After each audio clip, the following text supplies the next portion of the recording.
പണ്ടൊക്കെ വീട്ടിൽ നിന്നും കുറച്ച് അകലെ എവിടെയെങ്കിലും യാത്ര ചെയ്യുകയാണെങ്കിൽ എല്ലാവരും മറക്കാതെ ഒരു പൊതിച്ചോറ് എടുക്കാറുണ്ട്.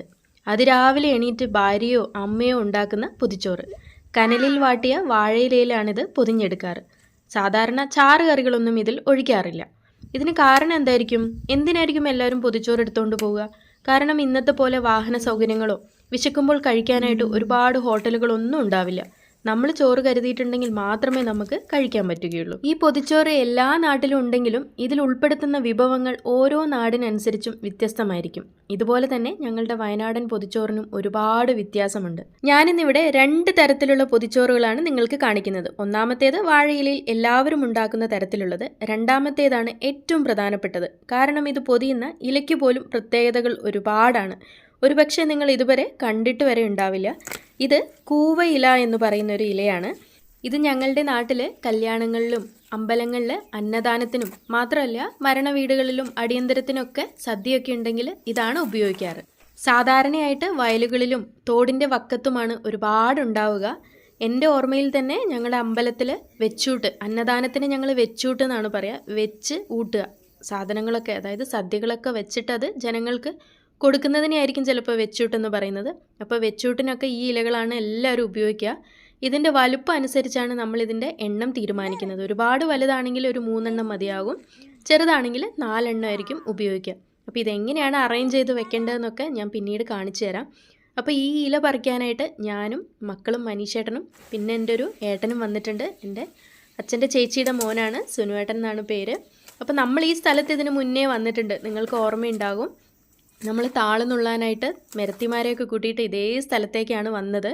ഇതെങ്ങനെയാണ് പൊതിച്ചോറാകുന്നത് എന്ന് നിങ്ങൾക്കൊരു സംശയം ഉണ്ടാവും. ഇത് സദ്യകൾക്ക് മാത്രമല്ല, നമ്മുടെ വീടുകളിൽ അന്ന് വെള്ളത്തിന് വളരെ ക്ഷാമം ഉണ്ടായിരുന്ന സമയത്ത് രാവിലെയും ഉച്ചയ്ക്കൊക്കെ കഴിക്കാനായിട്ട് ഭക്ഷണം ഇതിൽ പൊതിഞ്ഞ് വെക്കുന്നതായിട്ട് അമ്മ പറയാറുണ്ട്. അതുമാത്രമല്ല, വാഴയിലയ്ക്കൊരു ഓൾട്ടർനേറ്റീവ് ആയിട്ടാണ് ഈ ഇലയുടെ ഒരു കണ്ടുപിടുത്തം. അന്നത്തെ കാലത്ത് ആനയുടെയും പന്നിയുടെയും ശല്യമൊക്കെ ഒരുപാടുണ്ടെന്ന് അച്ഛൻ പറയുന്നത് കേൾക്കാം. അതുകൊണ്ട് തന്നെ വാഴയില കിട്ടാൻ ഒരുപാട് ബുദ്ധിമുട്ടാണ്. അതുകൊണ്ടാണ് നമ്മൾ ഈ കൂവയില ഉപയോഗിക്കുന്നത്. മാത്രമല്ല കഴിക്കുന്നത് വളരെ നല്ലതാണ്, നാച്ചുറലാണ്. അതുകൊണ്ട് മറ്റ് പേടികളൊന്നും ഇല്ലാതെ തന്നെ നമുക്ക് കൂവയിലയിൽ ധൈര്യമായി ഭക്ഷണം കഴിക്കാം. അങ്ങനെ ഞങ്ങളെല്ലാവരും കൂവയിലയൊക്കെ ശേഖരിച്ച് ഈ മനോഹരമായിട്ടുള്ള പ്രകൃതി ഭംഗി ആസ്വദിച്ച് വീട്ടിലേക്ക് പോവുകയാണ്.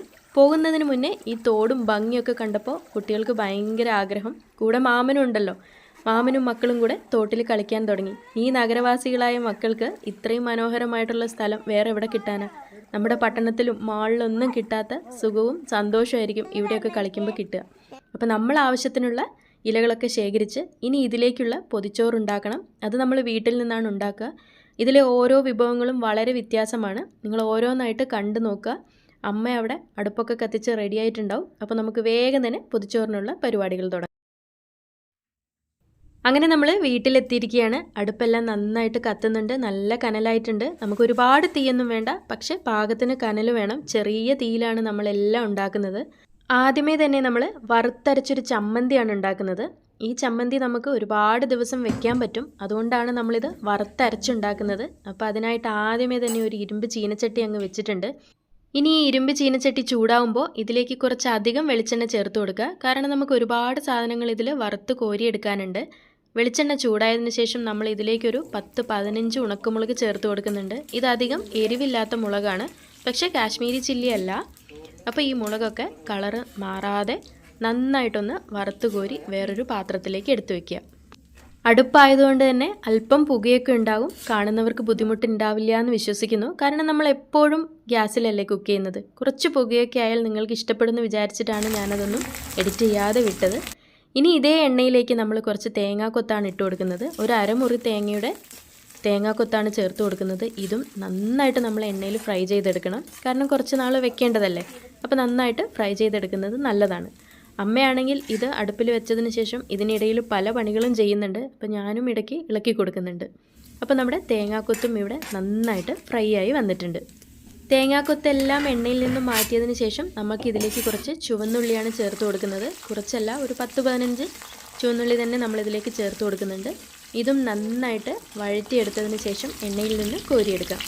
ഇങ്ങനെയൊരു ചമ്മന്തി ഉണ്ടാക്കി വെക്കുകയാണെങ്കിൽ പൊതിച്ചോറിന് മാത്രമല്ല കേട്ടോ, ദോശയ്ക്കും ചപ്പാത്തിക്കും ഇഡ്ഡലിക്കും ഒക്കെ കഴിക്കാവുന്നതാണ്. ഞങ്ങളിതുണ്ടാക്കി വെച്ചാൽ കുറച്ച് ദിവസത്തിന് പിന്നെ ഇത് തന്നെയായിരിക്കും കഴിച്ചുകൊണ്ടിരിക്കുക. ഇനി നമ്മുടെ ചമ്മന്തിയിലേക്ക് വേണ്ടത് ഒരു നെല്ലിക്ക വലുപ്പത്തിലുള്ള പുളിയാണ്. അതും നമ്മൾ ഈ എണ്ണയിലൊന്ന് ഫ്രൈ ചെയ്തതിന് ശേഷമാണ് എടുക്കുന്നത്. ഇനി ഇതിലേക്ക് നമ്മൾ കുറച്ച് ഇഞ്ചിയും കൂടെ ചേർത്ത് കൊടുക്കുന്നുണ്ട്. വെളുത്തുള്ളി ചേർക്കണ്ട. ഇഞ്ചി ചേർക്കുമ്പോൾ ഓട്ടോമാറ്റിക്കായിട്ട് നമുക്ക് കുറച്ച് വെളുത്തുള്ളി ചേർക്കാൻ തോന്നും. പക്ഷേ നമ്മളിതിലേക്ക് വെളുത്തുള്ളി ചേർക്കുന്നില്ല. അപ്പോൾ നമ്മുടെ പുളിയും ഇഞ്ചിയും നന്നായി ഫ്രൈ ചെയ്ത് വന്നിട്ടുണ്ട്. ഇത് നമ്മൾ നേരത്തെ ഫ്രൈ ചെയ്ത് വെച്ച സാധനങ്ങളുടെ കൂടെ ചേർത്ത് കൊടുക്കുക. ഇനി ഇതിലേക്ക് ആവശ്യത്തിനുള്ള ഉപ്പ് ചേർത്ത് കൊടുക്കാം. അമ്മയുടെ എപ്പോഴും കല്ലുപ്പാണ് ചേർക്കുന്നത്. അപ്പോൾ കല്ലുപ്പും കൂടെ ചേർത്ത് നന്നായിട്ടൊന്ന് അരച്ചെടുക്കാം. പണ്ടൊക്കെ അമ്മിക്കല്ലിലാണ്, പക്ഷേ ഇപ്പോൾ എളുപ്പത്തിന് നമ്മൾ മിക്സിയിലാണ് അരച്ചെടുക്കുക. അപ്പോൾ നമ്മുടെ ആദ്യത്തെ ഐറ്റം നമ്മുടെ വറുത്തരച്ചിട്ടുള്ള ചമ്മന്തി ഇവിടെ റെഡി ആയിട്ടുണ്ട്. അപ്പോൾ ഇത് പൊതിച്ചോറിൻ്റെ കൂടെ മാത്രമല്ല, അല്ലാതെ തന്നെ എല്ലാവരും ഒന്ന് ട്രൈ ചെയ്ത് നോക്കുക. അടുത്തതായിട്ട് നമ്മൾ ഉണ്ടാക്കുന്നത് ഒരു ഉള്ളി വറുത്തതാണ്. കാര്യം വളരെ എളുപ്പമാണെങ്കിലും ടേസ്റ്റ് വളരെ പവർഫുള്ളാണ്. ഇത് ചെറിയുള്ളിയും കൊണ്ടാണ് ഉണ്ടാക്കുന്നത്. ഇതിന് ഞങ്ങളുടെ നാട്ടിൽ ഉള്ളിയും മുളകും വറുത്തതെന്നാണ് പറയുക. അച്ചാറിനേക്കാളും വളരെ കുറഞ്ഞ അളവിലാണ് നമ്മളിത് കഴിക്കാനായിട്ട് ഉപയോഗിക്കുക. പക്ഷെ വളരെ നല്ല ടേസ്റ്റാണ്. നമ്മുടെ നാക്കിന് നല്ല രുചിയുള്ളതാണ്, പ്രത്യേകിച്ച് പൊതിച്ചോറിന്. അപ്പോൾ ഇതിലേക്ക് കുറച്ച് മഞ്ഞൾപ്പൊടിയും മുളക് പൊടിയും ഉപ്പും ചേർത്ത് നന്നായി ഇളക്കി കൊടുത്തതിന് ശേഷം എണ്ണയിലിട്ട് ഇളക്കി വറുത്തെടുക്കുക. ഇത് പെട്ടെന്നൊന്നാവില്ല. നമ്മൾ കുറഞ്ഞ തീയിൽ അല്ലെങ്കിൽ കനലിലിട്ട് നന്നായിട്ടൊന്ന് വാട്ടിയെടുത്താൽ മതി. ചിലർക്കിത് നന്നായിട്ട് നല്ല മുറുകി വരുന്നതായിരിക്കും ഇഷ്ടം. ചിലർക്ക് ചെറുതായിട്ടൊന്ന് കുഴഞ്ഞാൽ മതിയാവും. ഇവിടെ എല്ലാവർക്കും കുറച്ചൊന്ന് ക്രിസ്പി ആവുന്നതാണ് ഇഷ്ടം.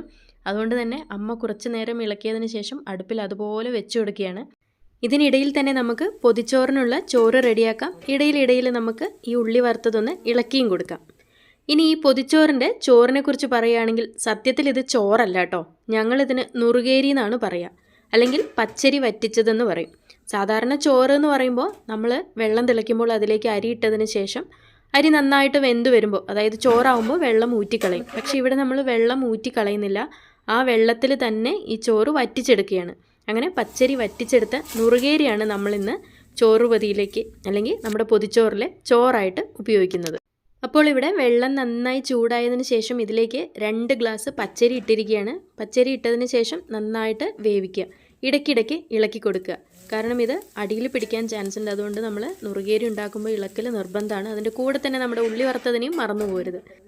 അപ്പോഴിവിടെ നമ്മുടെ നുറുകേരി നന്നായിട്ട് തിളച്ച് വന്നിട്ടുണ്ട്. വീണ്ടും നന്നായിട്ട് അടികൂട്ടി ഇളക്കി കൊടുക്കുക, അടച്ചു വെക്കുക. ഇത് ഇടയ്ക്കിടയ്ക്ക് ചെയ്തുകൊണ്ടേ ഇരിക്കുക. അപ്പോൾ ഞാൻ ഒരുപാട് പ്രാവശ്യം അമ്മ ഇങ്ങനെ ചെയ്യുന്നത് ഞാൻ വീഡിയോയിൽ എടുത്തിട്ടില്ല. അപ്പോൾ നമ്മുടെ അരി ഇടയ്ക്ക് വെന്തിട്ടുണ്ടോ എന്നൊന്ന് ചെക്ക് ചെയ്യുന്നുണ്ട്. ഇത് ഒരുപാട് വെന്ത് കുഴയാൻ പാടില്ല. അരി ചെറുതായിട്ട് കടിക്കുന്നത് പോലെ ഉണ്ടാവണം. അതേസമയം ഒരു കുഴഞ്ഞ രീതിയിലും ആയിരിക്കണം. കാരണം നമ്മൾ വെള്ളം അതിൽ തന്നെയാണല്ലോ വറ്റിച്ചെടുക്കുക. ഇപ്പോൾ നന്നായിട്ട് വെള്ളം വറ്റി വന്നിട്ടുണ്ട്. ഈ സമയത്താണ് നമ്മളിതിലേക്ക് ഉപ്പ് ചേർത്ത് കൊടുക്കുന്നത്. ഉപ്പ് ചേർത്ത് വീണ്ടും നന്നായി ഇളക്കുക. കുറച്ച് നേരം വീണ്ടും അടച്ചു വെച്ച് വേവിക്കുക. ഈ സമയം കൊണ്ട് തന്നെ നമ്മുടെ ഉള്ളി വറുത്തത് ഇവിടെ പെർഫെക്റ്റ് ആയിട്ട് റെഡി ആയിട്ടുണ്ട്. കാഴ്ചയിലുള്ള ഭംഗിയല്ല, കഴിക്കുന്നതിലുള്ള ടേസ്റ്റാണ്. അതിലിവൻ കേമനാണ്.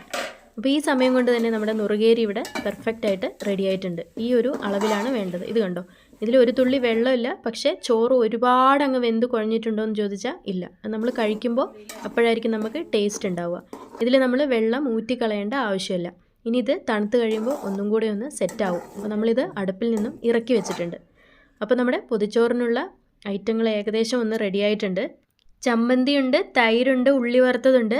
ഇതൊന്നും കൂടാതെ നമ്മുടെ പൊതിച്ചോറിൻ്റെ ഏറ്റവും വലിയ ഹൈലൈറ്റ് ആയിട്ടുള്ള ഉണക്കിറച്ചിയുണ്ട്. ഈ ഉണക്കിറച്ചിയെക്കുറിച്ച് പറയുകയാണെങ്കിൽ ഈ ഒരു എപ്പിസോഡ് മതിയാവില്ല. അതിനെക്കുറിച്ച് ഒരുപാട് പറയാനുണ്ട്. കാരണം നമ്മുടെ പൊതിച്ചോറിലെ ഏറ്റവും ടേസ്റ്റുള്ള ഒരു വിഭവമാണിത്. ഇതിനെക്കുറിച്ചുള്ള ഡീറ്റെയിൽ ആയിട്ടുള്ള വീഡിയോ ഞാൻ ഇതിന് മുന്നേ ചെയ്തിട്ടുണ്ട്.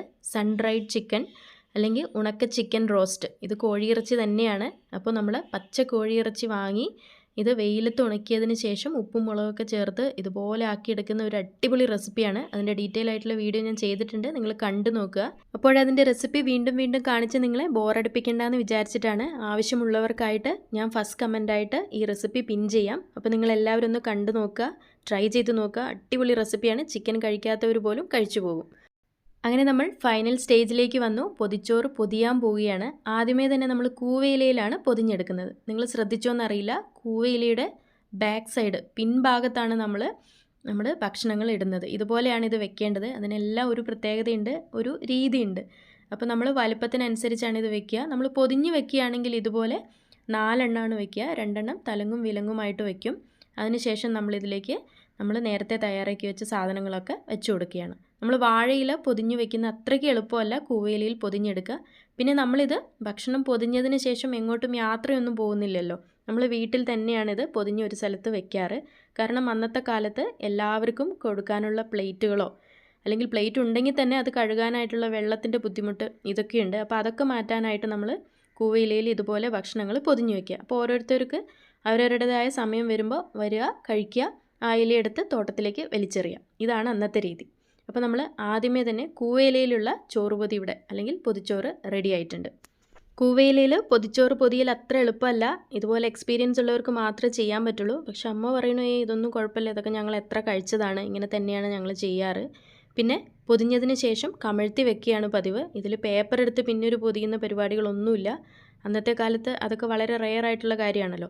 അപ്പോൾ ഇതുപോലെ പൊതിഞ്ഞതിന് ശേഷം കമഴ്ത്തി വെക്കും, പിന്നെ വരിക, കഴിക്കുക, അത്രയേ ഉള്ളൂ.